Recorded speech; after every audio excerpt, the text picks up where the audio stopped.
Bom dia a todos, a todas e a todes. Pessoal, fiquei aqui na incumbência de passar para vocês a parte introdutória, toda a evolução histórica de direitos humanos. Faço aqui um apelo para vocês. Tirem de vocês aquele estigma que foi trazido pela matéria. Eu sei que muita gente não gosta de estudar direitos humanos, fica meio puto em estudar essa matéria, justamente porque é uma matéria que recebeu e tem recebido muito estigma, seja político, seja midiático, principalmente para aqueles que estudam para carreiras policiais. Pessoal, eu quero, vocês como operadores de direito, tenham um senso crítico.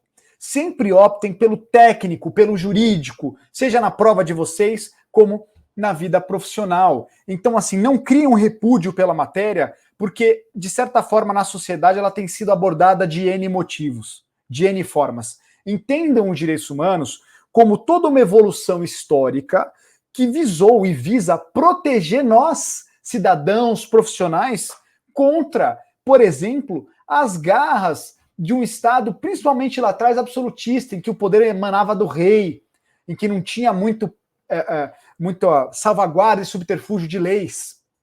Né? Então, é todo um aparato secular, um aprimoramento da sociedade para que exista também uma evolução de direitos, e hoje esses direitos humanos, que evoluíram do decorrer dos séculos, a gente vai ver isso hoje, está também na nossa Constituição Federal. Os mandados de criminalização, enfim, o direito acaba evoluindo conforme a sociedade evolui. Então, os direitos humanos foram sendo criados e salvaguardados justamente por causa da sociedade. Então, pessoal, prestem atenção, tirem o estigma da matéria, porque eu conheço muita gente que acaba tomando pau, vai super bem na prova, e aí não faz aquele mínimo no bloco que tem de direitos humanos, porque não gosta muito da matéria, porque muitas vezes é um saco de estudar. Tem muito professor que também passa a matéria de uma forma muito maçante. Eu vou tentar aqui não fazer isso, ok? Tenho esse compromisso aí com vocês, mas vocês também têm que ter esse compromisso comigo. Eu quero que vocês entrem nessa aula hoje sem os estigmas dos direitos dos manos, tá? Não vamos aqui levar esse viés político. Para onde que vai a utilização dos direitos humanos na sociedade hoje como palco político, como palco midiático, tá? Vamos deixar isso para lá. Aqui o foco é no técnico jurídico e, consequentemente, na aprovação de vocês. Fechou? Confia aqui. Vamos lá para o slide para não matar mais tempo. A gente está no pique, deixa eu pegar a caneta, a gente está no pique, depois do pique vem a posse, a gente vai falar da evolução histórica dos direitos humanos. Nessa aula aqui, pessoal, a gente vai falar de todos os aspectos lá de trás, de muitos e muitos anos atrás, até hoje em dia, como é que está. Quais são os marcos e documentos históricos que aparecem na sua prova. A ideia aqui não é ficar teorizando muito, não. A ideia aqui é trazer para vocês uma linha cronológica que eu que fiz e dei um trabalho para melhorar aí a vida de vocês, para vocês só verem uma evolução histórica e entenderem na prova que, porra, ocorreu uma evolução, dependendo da idade lá, idade média, idade antiga, idade moderna, tem alguns marcos lá específicos, e bola para frente, pessoal, que tem um resto ali para ler e eu sei disso. Então, evolução histórica dos direitos humanos, eis aí a nossa linha cronológica. Pessoal, para quem não conseguir ver, vou até deixar maior aqui, ó, dá um print aí, se precisar, pausa o vídeo, volta aqui, tá? Qualquer coisa, me ache lá nas redes sociais, com o meu nome, ou pode falar para o PIC, a gente tenta disponibilizar exatamente esta linha do tempo aí para vocês. Agora, deixa eu pôr a minha cara aqui do lado. Veja que a gente separou então. Aqui temos a Idade Antiga, depois temos a Idade Média, depois temos a Idade Moderna e, por fim, a Idade Contemporânea, que é o atualmente. Pessoal, são alguns marcos, né, alguns recortes dos períodos históricos da sociedade como um todo e que se enxergou uma salvaguarda de direitos humanos, direitos fundamentais, direitos das pessoas, da dignidade, enfim. Depois a gente vai falar das nomenclaturas, por que direitos humanos, por que direitos fundamentais, tá, âmbito internacional, fiquem tranquilos quanto a isso. Vamos primeiro falar desses aspectos históricos. O que aconteceu em cada século? O que aconteceu em cada período da civilização? Que é o que aparece na tua prova. Então vamos lá, se vocês não conseguirem ler, fiquem tranquilos, voltem o vídeo, peçam o material, fiquem na paz e eu vou falar aqui para vocês. Na Idade Antiga, a gente tem ela lá de 400 antes de Cristo até 400 depois de Cristo. Então aqui, por exemplo, na Suméria, pessoal, não é para decorar que o treco é na Suméria. É só para vocês entenderem que nessa Idade Antiga teve mais ou menos isso. Na Idade Média, eu sei que tem mais ou menos aquilo. Na Idade Moderna, tananã. Então, não é para falar, não, eu vou decorar aqui, vou colar na porta do banheiro, na porta da geladeira, que na Suméria existiu o Código de Hammurabi. Porra, não! Tá, pessoal? Calma, calma. Eu vou falar o que tem que ser decorado. Fiquem na paz. Vamos voltar. Idade Antiga. Na Suméria existiu o Código de Hammurabi, Lei de Talião. A Lei de Talião, pessoal, aquela famosa olho por olho, dente por dente, em que a vítima, por exemplo, aplicava a sanção penal daquilo que sofreu. Era comum, por exemplo, aquele que roubou e furtou ter a sua mão cortada pela própria vítima, olho por olho, dente por dente. Então, por exemplo, você fura o meu olho e eu furo o seu também. Estou falando aqui de lesão corporal e não de outra coisa, hein? Então, existia essa lei, que é a Lei de Talião, dentro do Código de Hammurabi, do olho por olho, dente por dente. Isso é lá na Idade Antiga, antes de Cristo, muito antigamente. Ali já se via um embrião, um nascimento de direitos humanos. Por quê, professor? Porque já existia salvaguarda, por exemplo, dos direitos da vítima. Já existiam, por exemplo, os bens juridicamente tutelados. Certo?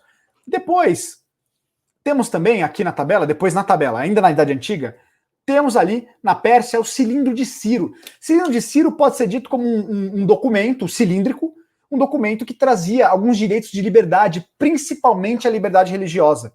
Então, esse documento, viu-se nesse documento, um embrião, um nascedouro dos direitos humanos, principalmente no que tange àqueles direitos de liberdade e liberdade religiosa. Então, presta atenção, pessoal, estamos ainda na Idade Antiga. Lá atrás, são alguns documentos e marcos históricos que fazem o que é os direitos humanos hoje, o que são os direitos humanos hoje. Então, são documentos, ainda é o nascedouro, de forma tímida existiam esses direitos, tá? Na Grécia, nós temos com a filosofia o século de ouro. O século de ouro é aquele século onde tem Platão e Aristóteles, né?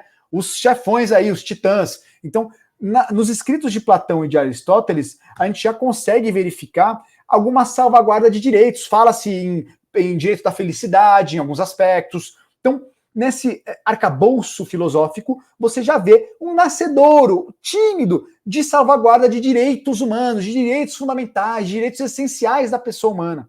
Tá? E também, no que tange a religião, veja que a gente está falando ali da Idade Antiga, de 400 a.C. a 400 depois de Cristo. Então, é justamente essa virada religiosa. Então, o Novo e o Antigo Testamento, claro, trazem muito sobre a dignidade da pessoa humana. Tá? Então, pessoal, na Idade Antiga, como marcos e documentos históricos, que é uma Idade Antiga lá de 400 a.C. a 400 depois de Cristo, nesse período, nós temos, então, um Código de Hammurabi, com a Lei de Talião, que é o olho por olho, dente por dente. Nós temos o cilindro de Ciro, lá na Idade Antiga, em que é um documento cilíndrico que traz alguns direitos de liberdade religiosa. Nós temos os grandes filósofos da Grécia, como Aristóteles e Platão. E nós temos também, na religião, o Antigo e o Novo Testamento, trazendo dignidade à pessoa humana. Então, lá na Idade Antiga, pessoal, a gente tem um embrião, um nascedouro tímido de direitos humanos. Mas já temos alguma coisa, já temos salvaguarda de direito. E hoje a doutrina olha para trás e fala, porra, aquele cilindro lá já trazia liberdade religiosa. Porra, a Lei de Talião já trazia ali um aspecto de proporcionalidade. Certo? Então, entendam que isso é um aspecto embrionário, é um nascedouro de salvaguarda desses direitos. Não é direitos humanos como temos hoje, a Declaração Universal de Direitos Humanos, a ONU, não é isso ainda, mas já é um nascedouro sobre tal direito, tá? Então, falamos aí da Idade Antiga. Perfeito, pessoal?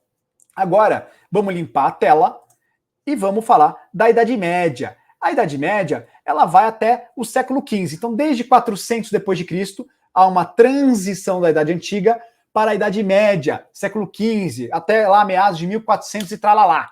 E na Idade Média, pessoal, a gente tem os famosos, a gente estudou lá em história, né, na escola, meu Deus, temos os senhores feudais. Esses senhores feudais, eles cuidavam, basicamente, eles eram os donos da terra. Quem mandava na terra ali eram os senhores feudais. Então, esses senhores começaram a ficar incomodados que o rei, o cara, o chefão lá de cima, que era um poder absolutista. O que é um poder absolutista, pessoal? Um regime absolutista. É o poder inteiro concentrado nas mãos dos reis, do rei daquela sociedade. Então, o rei julga, o rei legisla, o rei governa. Então todos os poderes estão concentrados na mão do rei, que faz o que bem entender. E os senhores feudais da Idade Média estavam putos que tinha que, por exemplo, ficar pagando cota para rei que não faz nada. Os reis e rei da época começaram uma ingerência nas terras. Uma ingerência, começaram a se imiscuir, meter o bedelho no que os senhores feudais estavam fazendo. Então, em que pese os senhores feudais estarem numa casta social alta, eles também estavam incomodados com o poder do rei. E aí, como esses caras começaram a se incomodar, a reivindicação dos senhores feudais começou a ser escutada. Então a gente tem na Idade Média essa, digamos, raiva, essa luta, essa oposição dos próprios senhores feudais contra eventuais regimes absolutistas, em que o poder está concentrado em alguém, certo? E dali surge, por exemplo, a Declaração das Cortes de Leão, já caiu em prova. Declaração das Cortes de Leão, em 1188, foi ontem, que justamente simboliza a luta dos senhores feudais contra a centralização do poder nas mãos do rei. Era uma carta um pouco mais elitista, porque era em prol dos senhores feudais, mas já era um embrião do quê? Limitação do poder do Estado. E limitação do poder do Estado é direitos humanos. Você garantir a sua liberdade pessoal, sua liberdade de ir e vir, é, em alguma medida, direitos humanos. Então, nascedouro ali da Idade Média, você tem um documento histórico, que é a Declaração das Cortes de Leões, na Idade Média, que justamente simboliza um documento que salvaguarda direitos humanos lá atrás. Que hoje, olhando para trás, você fala, pô, realmente, isso aqui era uma salvaguarda de liberdade. Tá? Continuando, nós temos, essa aqui tem que guardar, pessoal. Nós temos a Magna Carta, ou Carta Magna, já vi autores também trocando, então Magna Carta ou Carta Magna, de 1215. Esta carta foi promulgada pelo rei João Sem Terra na Inglaterra, tá? Entende-se que essa carta, pessoal, é justamente um marco histórico. Atenção, a Magna Carta é um marco histórico, é um documento e marco histórico do habeas corpus, do HC, e do devido processo legal. Eu vou repetir. Estamos na Idade Média, Magna Carta de 1215, que foi promulgada pelo rei João Sem Terra. Esta carta é um embrião, é um grande marco de nascedouro do habeas corpus, perdão, pessoal, e do devido processo legal. Do habeas corpus e do devido processo legal. Fechou? Então, Magna Carta 1215, Idade Média, temos ali, pelo rei João Sem Terra, o início, o nascedouro, o marco do habeas corpus e do devido processo legal. Por quê? A Magna Carta, pessoal, foi um documento muito mais robusto, mais complexo, um documento editado, escrito, bonito, salvaguardando alguns direitos de liberdade também dos senhores feudais.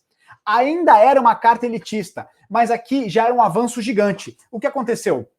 O rei João Sem Terra, lembra da Declaração das Cortes de Leão, que os senhores feudais começaram a ficarem puto com o poder absolutista? Aqui, pessoal, peço desculpa o palavreado, tirem as crianças da sala. Essa matéria eu preciso deixar legal para vocês, senão vai ter meia dúzia de aluno aí dormindo, que eu tô ligado, ou saindo do vídeo. Então, fica aqui comigo, vamos lá. Então, não falei que na Declaração das Cortes de Leão, os senhores feudais começaram a ficar puto com o governo absolutista, com aquele regime que um só faz tudo, que o rei estava se imiscuindo em tudo? Então, tem primeiro uma declaração dizendo que os senhores feudais, a eles são devidas as liberdades da terra, que o senhor feudal sabe tudo e tal. Depois, anos depois, então veja, Declaração das Cortes de Leão, 1188. Anos depois, em 1215, vem a Magna Carta, que justamente o rei João Sem Terra atende à pressão dos senhores feudais, elaborando essa carta mais complexa, que acaba sendo um marco do habeas corpus do devido processo legal, porque a carta é tão complexa que traz bastante assim princípios fulcrais do Estado, como o princípio da legalidade, princípio de liberdade, e ali, então, tem-se ali um nascedouro, de novo, de forma tímida, de direitos humanos, forma tímida, um habeas corpus, de forma tímida, um devido processo legal, mas já é um marco. Hoje se olha para a Magna Carta de 1215 e vê-se um documento que, porra, estourou lá na Idade Média. Um documento muito bem feito, com muito resguardo de direitos. Então, Magna Carta, 1215, estamos na Idade Média, marco do habeas corpus, marco do devido processo legal, pelo rei João Sem Terra, que acabou cedendo à pressão dos senhores feudais. Fechou? Outro documento da Idade Média é que a gente pode falar que é a escolástica. Escolástica é a escola trazida por São Tomás de Aquino, tá? que aí era uma luta pela justiça e igualdade. São Tomás de Aquino muito escrevia sobre a justiça, sobre a liberdade, sobre a igualdade, tá? Então, só para termos aqui essa pontuação, pontuar sobre São Tomás de Aquino. Mas, para sua prova, a Magna Carta de 1215 é o que vocês têm que ter na cabeça. Então, o que a gente falou até agora, pessoal, volta aqui para mim. A gente falou da Idade Antiga. Então, a Idade Antiga lá antes de Cristo, a 400 depois de Cristo, lá no começo, a gente tem, por exemplo, Código de Hammurabi com a Lei de Italião, que é o olho por olho, dente por dente. A gente tem o cilindro de Ciro, que é um cilindro que traz muito sobre a liberdade religiosa. Nós temos o século de ouro da filosofia grega, com Aristóteles e Platão. E nós temos até mesmo o Antigo e Novo Testamento, né, falando sobre religião, sobre dignidade da pessoa humana, direito de felicidade. Então, nós temos ali alguns marcos e documentos históricos lá da Idade Antiga. Passados uns séculos da Idade Antiga, vamos para a Idade Média, que é o que a gente estava vendo agora. A Idade Média, nós temos uma pressão dos senhores feudais contra aquele governo absolutista na mão do rei. Dali, desta pressão, surge, primeiro, a Declaração das Cortes de Leão, em 1188, que é uma declaração elitista em prol dos senhores feudais, mas que já ajuda em alguma coisa a limitar o poder do rei. É uma declaração dizendo que, olha, vamos salvaguardar a liberdade do senhor feudal, calma aí, rei, dá uma segurada. E em 1215, ainda na Idade Média, nós temos o grande Magna Carta. Esse aqui tem que decorar, Magna Carta 1215, que justamente o rei João Sem Terra cede às pressões dos senhores feudais e faz uma carta muito completa, muito robusta, justamente porque traz ali o embrião do habeas corpus, devido ao processo legal, dos princípios da legalidade, essa salvaguarda de direitos, então, portanto, numa carta muito mais bem redigida, digamos assim. E ainda tem, ali pontuamos São Tomás de Aquino, que é a escolástica, que tem uma luta pela justiça. Magna Carta do 1215 é o que vocês têm que levar para a prova de vocês. Então, até agora, vimos aqui, pessoal, vimos a Idade Antiga, vimos a Idade Média. Então, já fomos de 400 a.C. até 1400 depois de Cristo. A gente falou de um milênio aqui de evolução de direitos humanos. Se ligaram? Então, vamos lá. Pessoal, eu vou cortar o bloco aqui para ficar um pouco menor e ter um pouco mais de consequência lógica do que a gente vai falar. Então, a gente já falou da Idade Antiga, Idade Média, e eu vou cortar o bloco para falar da Idade Moderna e depois da Idade Contemporânea. Fechou? Eu já volto aí, tomo um café de vocês, dá um pause e bora para cima.